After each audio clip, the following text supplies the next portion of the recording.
saya Zafira Kanyaka dari Seni Rupa Rombel B. DKV. Di sini, saya akan menjadi pemandu wisata yang akan membawa kalian berkeliling dan menjelaskan tentang estetika Islam Masjid Cengho, Surabaya. Ini adalah Masjid Cengho yang bernuansa Tionghoa. Di mana ada laut, di situ ada Cengho.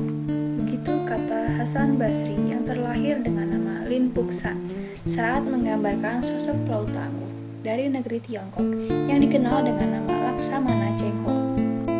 Bahkan, persinggungan Cengho dengan Indonesia sebagai negara maritim terbesar di dunia tidaklah sedikit. Tercatat dalam sejarah, dirinya pernah singgah di beberapa wilayah di Indonesia seperti Semarang, Palembang, dan beberapa daerah di Jawa Timur. Sebagai bentuk penghormatan kepada Cengho yang singgah di tempat-tempat tersebut, maka di setiap tempat yang ia singgahi dibangun petilasan berupa masjid, termasuk salah satunya di Surabaya, Jawa Timur. Lokasi masjid ini berada di belakang makam pahlawan Kusuma Bangsa, tepatnya di Jalan Gading 2. Meski tidak bersinggungan langsung dengan jejak Cengho, masjid tersebut dibangun berlandaskan semangat dan nilai-nilai luhur yang dibawa Laksamana Cengho dalam berlayar. Mulai dibangun sejak 2001, peletakan batu pertama dilakukan pada 15 Oktober 2002. Masjid bernama lengkap Masjid Muhammad Cengho ini diresmikan berdiri pada 28 Mei 2003 oleh Said Agil Al-Munawar, yang kala itu menjabat Menteri Agama Rakyat Indonesia. Lin Puxan mengharapkan Masjid Cengho Surabaya mampu menjadi wadah pendidikan dan pembinaan bagi umat, selain juga sebagai upaya untuk merangkul semua golongan. Pembangunan Masjid Cengho tidak lepas dari dukungan PITI sebagai organisasi yang mewadahi Islam Tionghoa di Indonesia. Selain juga tentunya warga sekitar yang telah menerima berdirinya masjid tersebut.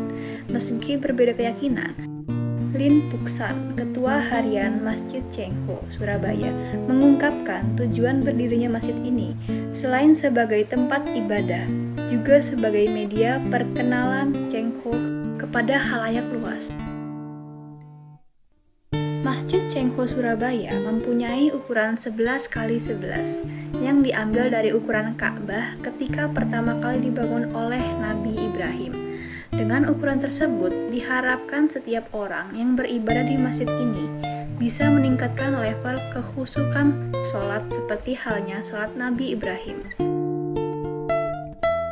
Selain itu, ornamen atap Masjid Cengho dibentuk persegi 8 yang menyerupai sarang laba-laba. Bagi masyarakat Tionghoa, angka 8 merupakan angka keberuntungan, sedangkan sarang laba-laba adalah sesuatu yang menyelamatkan Nabi Muhammad di Bukit Sur ketika diburu kaum Quraisy. Meski demikian, atap masjid yang berbentuk segi 8 ini semakin memperkental sentuhan kebudayaan Tiongkok di Masjid Cengho. Warna merah yang mendominasi warna masjid dalam budaya Tionghoa menyimbolkan kebahagiaan, sementara warna kuning di beberapa bagiannya menyimbolkan suatu kedamaian. Anak tangga masuk masjid di bagian kiri dan kanan berjumlah 5 dan 6. Jumlah 5 dalam anak tangga menggambarkan rukun Islam yang harus dijalani sebagai muslim, dan jumlah anak tangga yang 6 menggambarkan rukun iman. Sementara pintu masjid yang dibangun tanpa menggunakan daun pintu ini melambangkan Masjid Cengho terbuka bagi siapa saja. Dalam arti kata, ketika ingin masuk ke dalam masjid, seseorang harus meninggalkan hal-hal yang bersifat golongan dan sektarian. Selain itu, ketika masuk masjid harus berfokus pada tujuan utama, yaitu beribadah kepada Tuhan. Perjalanan sudah selesai. Terima kasih sudah ikut berwisata. Sekian dari saya. Bila ada kesalahan, mohon maaf. Wassalamualaikum warahmatullahi wabarakatuh. Dah.